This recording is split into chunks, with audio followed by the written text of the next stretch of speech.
அவர் பதவி ஏற்றதுக்கு அப்புறம் அண்ணாக்கு அப்புறம் அவர் தான் போய் எல்லா எதிர்க்கட்சி தலைவர்களையும் பார்த்து அந்த மரியாதையை செலுத்துனது காரணம்னா விஜய் சாருக்கு இயல்பாக அது ஒரு நேச்சர்.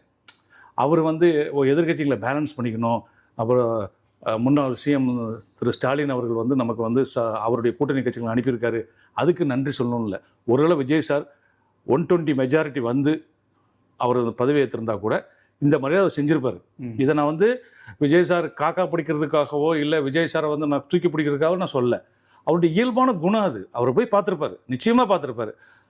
அதை போய் அவர் எல்லாத்தையும் பார்த்தார். செந்தமிழன் சீமான்ல இருந்து வைகோ அவர்கள் வரைக்கும் எல்லாருமே பார்த்தது வந்து ஆமா எல்லாம். அவர் என்ன நினைக்கிறாருன்னா, நான் முதல்ல பதவி ஏற்றிருக்கேன், எனக்கு எல்லா பிரிவுகளுடைய ஆசீர்வாதம் வேணும் அப்படிங்கிறது அவருடைய நேச்சர். அது இதை எதுக்காக நான் சொல்றேன் கேட்டீங்கன்னா, என் ஷூட்டிங்ல கே விஸ்வநாத் தான் நடிக்கிறார் பகவதி படத்துல. ஆமா, விஜய் சார் பெரிய ஹீரோ. அன்னைக்கு அந்த ஷூட்டிங்ல செட்ல வந்து அந்த செட்டுக்குள்ள ரஜினி சாருடைய பாபா படம் நடந்துகிட்டு இருக்கு.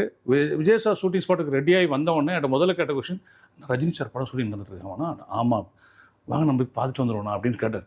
நான் தான் சொன்னேன், சார் இது வந்து ஃபுல் டிராஃபிக்லாம் ரெடி பண்ணி வச்சுருக்கேன், அது முக்கியமான சீனு, இந்த மாஸ்டர் ஷாட் எடுத்துட்டு அதுக்கப்புறம் நம்ம போய் பார்த்து வந்துடலாம் சார்ன்னு. அப்படின்னா ஓகேண்ணா அப்படின்னா அந்த மாஸ்டர் ஷாட் ரெடி பண்ணுறது ரஜினி சார் இங்கே வந்துட்டார். ஸோ இந்த ட்விஸ்ட் நாங்கள் எதிர்பார்க்கல. அவர் வந்து பேசிட்டு ஃபோட்டோ எடுத்து போனதுக்கப்புறம் இந்த ஷாட் எடுத்து முடிச்ச உடனே விஜய் சார் வாலின்றா நம்ம போகணும் வாங்கினா. அவர் நம்ம செட்டுக்கு வந்தார், நம்ம போன எங்களை கூப்பிட்டு போய் அவருடைய ஷூட்டிங் இருக்கிற ஸ்பாட்டுக்கு போய் ஒரு 10 நிமிஷம் உட்காந்து பேசிட்டு வந்தோம்.